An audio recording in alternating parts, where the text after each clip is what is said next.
A C. One of the oldest African-American congregations in the country is in danger of being lost forever. It's right here in New Orleans, and as Rob Masson reports, its pastor is asking for help from the community.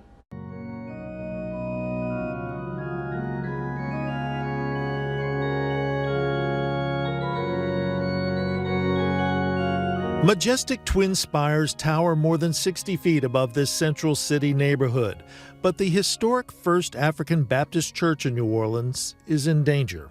It's so much involved. You have to have the manpower, the human resources.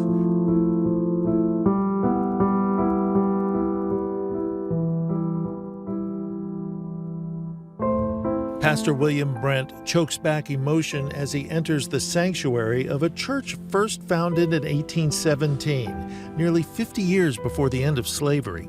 It was a monumental, and you might say a signal moment in the history of our people, being that there were freed slaves. In its early years, black worshipers were not allowed to gather on their own to hold services legally.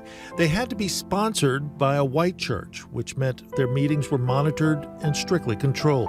First Baptist Church that assisted, because they had to meet under the watchful eye of a white congregation, and also had to have 2 policemen present during their meetings, and if they met over 2 hours, they would be jailed. Despite restrictions, First African became the first African-American congregation incorporated in Louisiana, eventually relocating to its current 3rd Street location in 1947.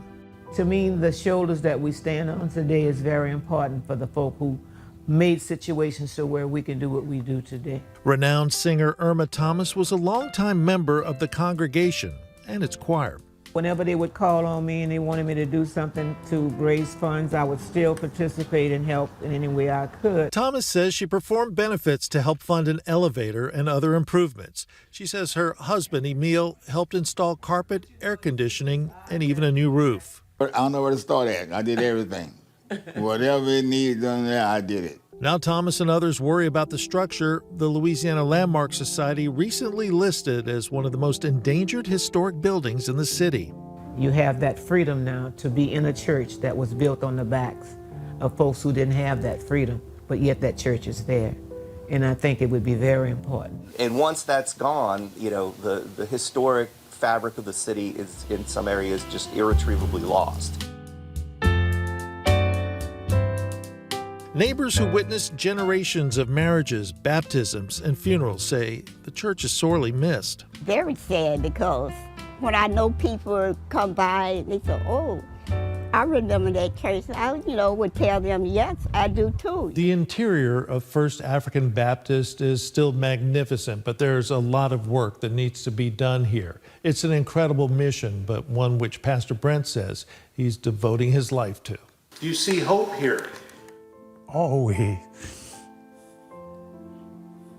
Always hope. Water damage is evident throughout the massive church, but the sanctuary remains remarkably intact. Its magnificent woodwork around a graceful upper balcony has survived, but thieves have taken a toll. Oh yeah, see, all the pulpit furniture is gone.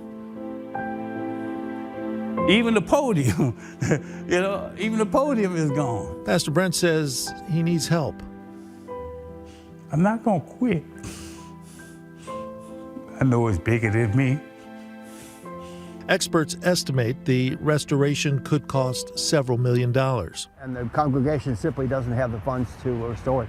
What I would like to do is put together some type of oversight board to ensure that transparency is there when you're asking people to give, a board that would get receipts of how the money is being spent,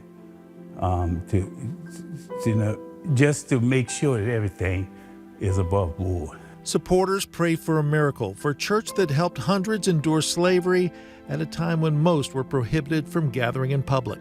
It's heart-wrenching. but I'm determined. And to see it fall apart would be very, very sad.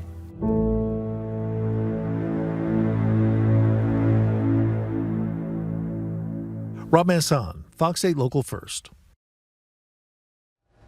First African Baptist sits a block away from New Zion Baptist Church, where the Southern Christian Leadership Conference was founded.